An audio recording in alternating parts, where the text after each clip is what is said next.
SaaS Therapy.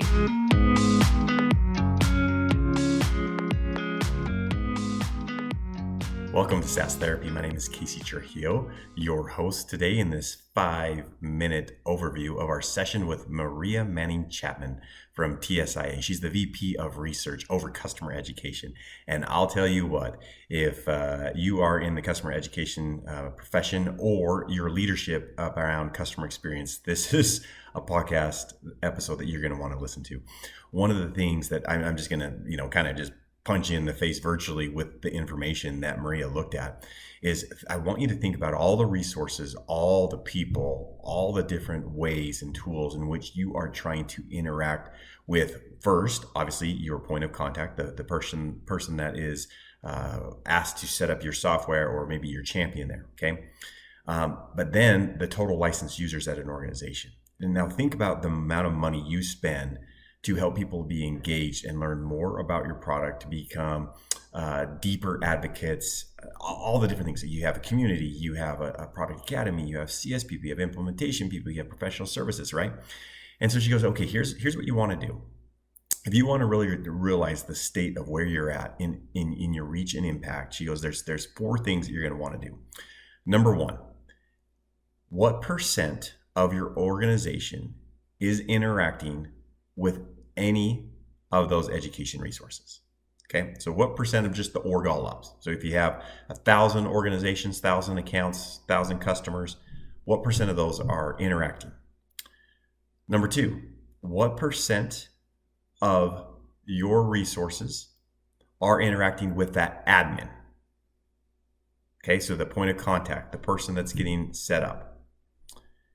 Number 3, what % of the total licensed users across all your organizations that have a license to your software are interacting with that education? And you'll see that the numbers get smaller. So you'll start out with, probably every organization or a majority, 80% plus, are interacting with, implementation, someone in implementation or a CS person. They've had a conversation. It goes really well there. Then when you drop to an admin, it gets maybe like a 50%, right? Because you have those SMB customers that, might not talk to anybody.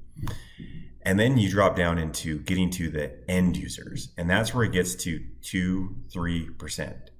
And then she asks the question, okay, then how do you measure the impact of those touches on actually helping people use more of your product to get to the business outcomes that they're looking at?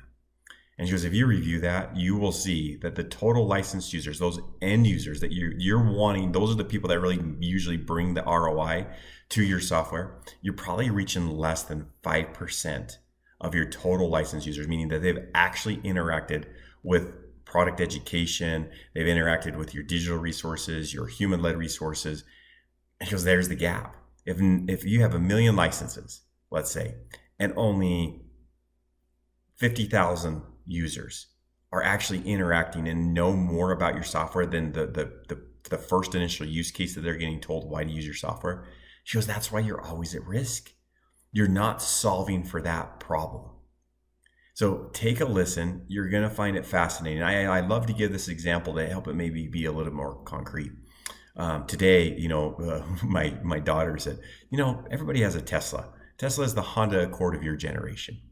And I started to laugh about that. But here's the point that I want to make around it. Previous to Tesla, there was the Prius. There was all sorts of EV vehicles, but nobody bought them. Now, the concept didn't change of being able to save on your gas money, better for the environment, whatever that might be. So when Tesla came around, they didn't ask the question of how do we make this better than a Prius? How do we make our battery life longer? How do we make it so we're safer for the environment? They asked the core question of, why isn't anyone buying an EV? And you know what they came and found out in all their studies? Was people didn't think EVs were cool.